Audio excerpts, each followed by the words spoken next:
Hello and welcome to Sisberg. My earlier video covered understanding your organization and its context. Watch the video if you haven't already. You can also find the link in the description section. In this video, you will learn about another key element of management system, leadership, including what is it, why reviewing leadership is important, what are the attributes that demonstrate leadership ability, when to review the leadership, who should review the leadership, and some guidance on how to get started with the process of reviewing the leadership. Let's proceed. So what is leadership in an organization?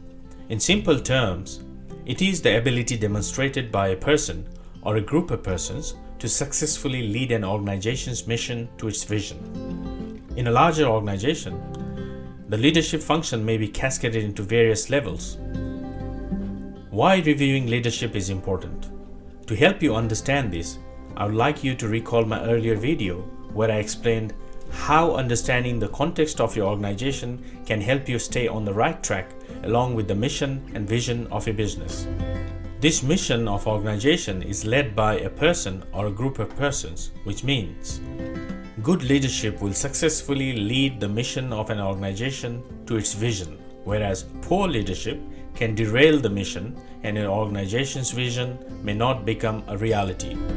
Furthermore, if you will be integrating ISO standards such as ISO 9001, ISO 14001, or ISO 45001, these standards require organizations to demonstrate leadership against a number of attributes that will be discussed in this presentation. So there are good reasons for demonstrating as well as reviewing leadership in an organization. In leadership position, people are busy and often caught up in day-to-day activities, and despite good intentions, the main issues of your organization can get overlooked. Sometimes, the consequences of this ignorance can be significant, and any course correction becomes a costly exercise, especially if left out to the last minute. This is not an intended outcome anyone wants for their organization. There are mainly two reasons why this happens. One, the organization does not establish an effective process to review leadership. Or two, the organization does not effectively use the process to review the leadership, which also means that there could be process but not used effectively. Now that we know the importance of reviewing leadership, let's look at some of the main attributes that demonstrate leadership ability. What are the attributes that demonstrate leadership ability? This can vary depending upon the size, nature, and culture of the organization. I've listed some of the common leadership attributes derived from ISO standards such as ISO 9001, ISO 14001, and ISO 45001. I've also added and merged a few more attributes so that they are relevant from a general business perspective. So what does a leader do? Leaders leads by example, does the right thing, and inspires others to do the same. Successfully leads the organization's mission to its vision. Ensures that the business policies and objectives have been established in line with the organization's context and strategic direction. Ensures compliance requirements are integrated into the organization's business processes.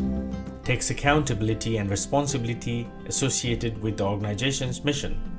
Ensures that suitable, adequate, and effective communication processes are in place.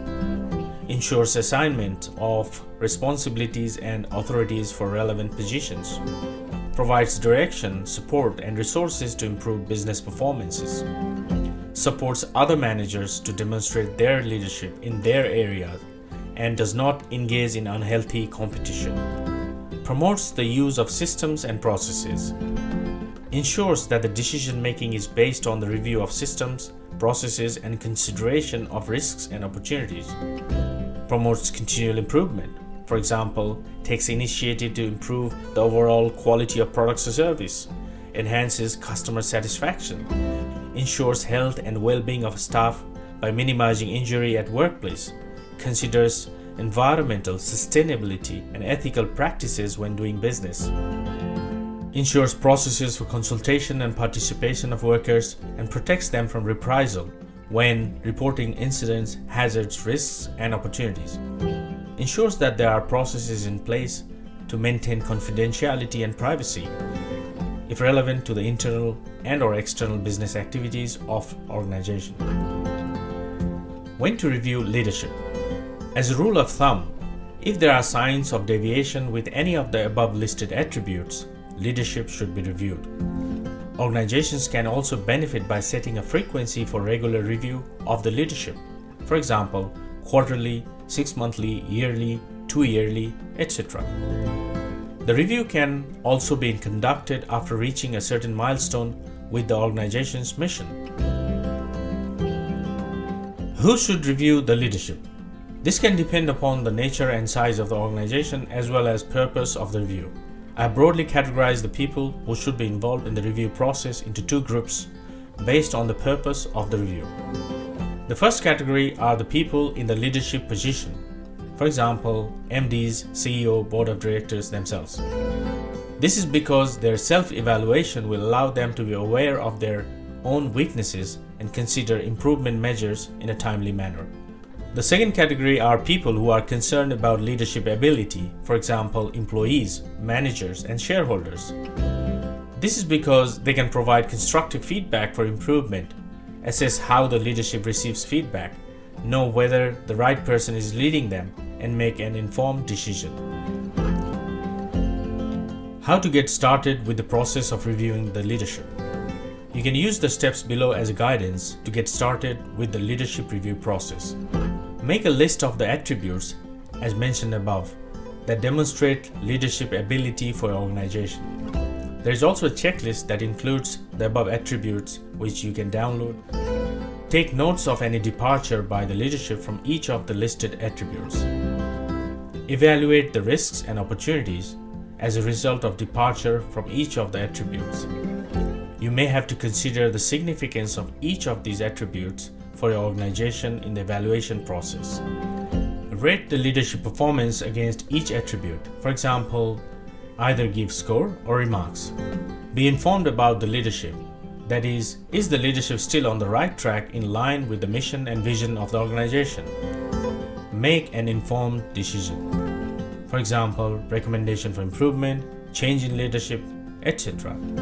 Review all the steps, monitor the outcomes periodically, and improve the process if there are opportunities to do so. Hope you found this presentation useful. Please comment if you want more videos on the key elements of management systems like this one. You can also write to us if you have questions or if there is any specific topic you want us to cover next. Thank you for watching this video.